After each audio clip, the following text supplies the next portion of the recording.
En el tumultuoso escenario de la Segunda Guerra Mundial, donde naciones se alzaron y cayeron como titanes en una danza mortal, hubo aliados de Alemania que desafiaron el destino y dejaron huellas indelebles en la historia.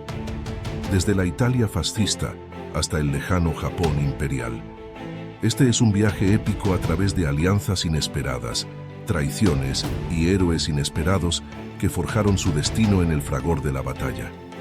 Prepárate para desvelar los secretos ocultos detrás de estos aliados. Bienvenidos a Exploradores del Pasado. Cuando pensamos en las potencias del eje, nos vienen a la mente imágenes de la Alemania nazi y el Japón imperial, con algunos memes sobre la Italia fascista para aligerar la situación. Aunque Alemania era sin duda el líder de este grupo de dictadores sedientos de conquista, no podemos olvidar al resto del equipo. A lo largo de la Segunda Guerra Mundial, Hitler sabía que su cruzada contra el judeo-bolchevismo y los no arios requeriría hombres, material y aliados para obtener suficiente de los tres. Hitler tuvo que encontrar naciones dispuestas a unirse a su causa, ya sea por una ideología compartida o por la atracción de ganancias territoriales. La Segunda Guerra Mundial es conocida por ser uno de los eventos más disruptivos de la historia. Además de la gran cantidad de muertes, decenas de millones de personas fueron desplazadas, especialmente en el frente oriental. Mirando hacia atrás, Italia se consideraba el aliado más inmediato y natural de Alemania. Ambos estados eran fascistas por diseño y estaban liderados por dictadores carismáticos con grandes destinos para sus pueblos. Pero eso no siempre fue así.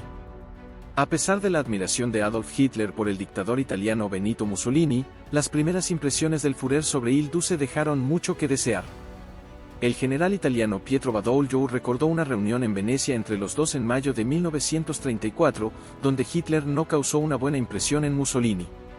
Habló sin parar durante una hora, repitiendo en diferentes palabras todos los argumentos de Mein Kampf y solo permitiendo a Mussolini unos minutos para responder. Uno podría pensar que sus lazos solo empeorarían, pero su relación mejoró después de la reacción hostil de los aliados a la campaña de Mussolini en Etiopía. Hitler le dio su aprobación implícita al enviar suministros muy necesarios para Mussolini, lo que comenzó un proceso de acercamiento entre las dos potencias. Con el tiempo, esto resultaría en el Pacto de Acero en 1936, el tratado de amistad que sentó las bases para la coalición europea de Hitler. A medida que Alemania e Italia planeaban expandir sus fronteras, su deseo compartido de conquista y la reacción hostil de los diplomáticos aliados los acercaron. En mayo de 1939, Joachim von Ribbentrop, el ministro de Relaciones Exteriores del Reich alemán, se reunió con su homólogo italiano, Galeazzo Ciano, en Florencia, para formalizar una alianza militar entre las dos dictaduras. El resultado fue el Pacto de Acero, que se convirtió en la primera alianza ofensiva entre estas dos naciones contra las democracias europeas. Las relaciones mejoraron con el pacto tripartito firmado en Berlín el 27 de septiembre de 1940, con la participación de Ribbentrop, Ciano y su contemporáneo japonés, Saburo Kurusu. A lo largo de gran parte de la guerra, Hitler y Mussolini cooperarían mucho más que las otras potencias del eje. Sin embargo, Hitler mantuvo a su socio menor en la oscuridad sobre gran parte de su planificación militar, lo que llevó a errores italianos como la mal concebida invasión de Grecia. Italia no estaba dispuesta a quedarse al margen de la acción y, durante gran parte del conflicto, su armada fue una preocupación clave para las operaciones aliadas en el mar Mediterráneo. La presencia de tropas italianas en los teatros africanos aseguró que los recursos y la mano de obra aliados se desviaran constantemente para contener la amenaza de la expansión del eje. Mussolini también logró atraer a las fuerzas del Commonwealth británico y más tarde a las fuerzas estadounidenses y francesas a la región, una amenaza que sus comandantes, nombrados por nepotismo y afines ideológicamente, no estaban preparados para enfrentar. A pesar de que los soldados italianos eran igual de competentes que sus camaradas alemanes, fallas en el mando, la comunicación y las deficiencias endémicas en suministros y moral hicieron que las tropas italianas fueran en gran medida ineficaces durante la guerra. En última instancia, los italianos se convirtieron en una carga para Hitler, arrastrándolo a los conflictos en Grecia y el norte de África, agotando recursos de la incipiente Operación Barbarroja y creando una percepción de incompetencia italiana en las altas esferas del mando alemán. Alemania finalmente invadiría a su antiguo aliado cuando el rey italiano Víctor Manuel concluyó una paz secreta separada con los aliados en 1943, lo que llevó a los nazis a ocupar gran parte de la península y luchar hasta el final de la guerra. En resumen, la cooperación militar, o la falta de ella, fue el resultado del pragmatismo de ambas partes, con Hitler apoyando a Italia cuando perjudicaría a los aliados y Mussolini apoyando a Alemania si significaba proteger o adquirir recursos. La política exterior era un asunto extraño para Japón, incluso antes de la guerra.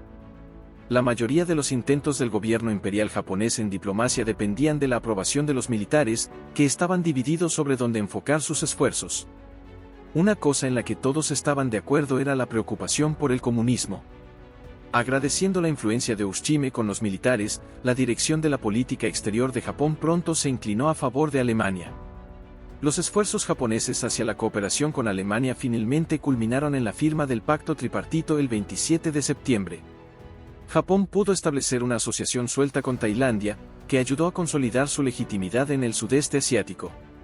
Aunque Japón era un combatiente fuerte cuando tenía la sorpresa y una fuerza abrumadora a su favor, las grietas en su armadura comenzaron a aparecer cuando tuvo que lidiar con resistencia tenaz. En última instancia, Japón se rindió a los aliados después de quedar rodeado por todas partes y se convirtió en la última de las potencias del eje en hacerlo. España era un enigma interesante. A pesar del apoyo de Alemania e Italia a los nacionalistas en la Guerra Civil Española, Francisco Franco siempre trató a las futuras potencias del eje con cautela. Franco se unió al Pacto Anticomintern el 27 de marzo de 1939, pero su posición de neutralidad diplomática significaba que España nunca se comprometería completamente con la causa del eje, a diferencia de los Balcanes. Franco logró convertir la neutralidad diplomática de España en una posición que no favorecía a ninguno de los lados, pero mantuvo a ambos satisfechos durante el resto de la guerra. La contribución más importante de España fue el despliegue de la División Azul Voluntaria, que se unió a las fuerzas alemanas en el frente oriental. Hungría se encontraba en una posición delicada antes de la guerra debido a disputas territoriales en Transilvania. Eventualmente, Hungría solicitó unirse al Pacto Tripartito y se le concedió la membresía el 20 de noviembre de 1940. Sin embargo, después de la fallida Operación Barbarroja y la firma del Pacto Molotov-Ribbentrop entre Alemania y la Unión Soviética, Hungría se convirtió en víctima de la invasión nazi. El rey Carol II de Rumanía se enfrentó a obstáculos significativos, ya que la Unión Soviética ocupó naciones a lo largo de su frontera y forzó a Rumanía a ceder Besarabia. El pacto de Alemania con la Unión Soviética proporcionó estabilidad al bloque de poder del eje y frenó la creciente hostilidad de elementos de extrema derecha encabezados por la Guardia de Hierro de Rumanía. Rumanía pasó a ser gobernada por el general Ion Antonescu, quien trabajó con la Guardia de Hierro para formar el Estado Nacional Legionario de Rumanía. Sin embargo, la alianza con la Guardia de Hierro fue tensa para Antonescu, quien finalmente comprometió más tropas en el frente oriental que cualquiera de los otros aliados de Alemania. Pero, en última instancia, el pragmatismo ganó sobre la ideología, y Rumanía cambió secretamente hacia los aliados, lo que resultó en el arresto de Antonescu y en el bombardeo de Bucarest por la Luftwaffe. Esto dio a los aliados una oportunidad para intervenir en Rumanía, un país de gran interés para las potencias occidentales debido a sus recursos petroleros. Irak desarrolló relaciones cálidas con la Alemania nazi, especialmente después de recibir apoyo explícito para su independencia. Los nazis capitalizaron esto armando a los iraquíes y aprovecharon su animosidad hacia los británicos. Si bien no se puede decir que Irak fuera un miembro verdadero del eje, su colaboración fue significativa en la región. Bulgaria mantuvo una posición de neutralidad durante los primeros años de la guerra, pero finalmente cedió a la presión alemana y se unió al Pacto Tripartito en marzo de 1941.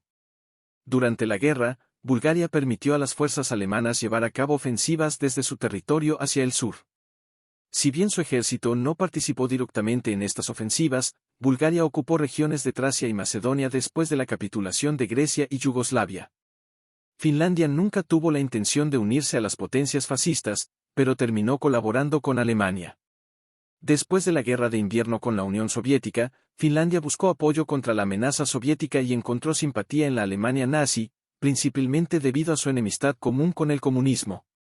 Aunque Finlandia no se considera un miembro completo del eje, contribuyó al frente oriental al desplegar fuerzas ofensivas y luego luchó en la línea Mannerheim hasta su alto el fuego con la Unión Soviética en 1944. En resumen, la fortaleza de estas alianzas solo se comparaba con la de Alemania misma, y finalmente se disolvieron ante un mundo dominado por los aliados.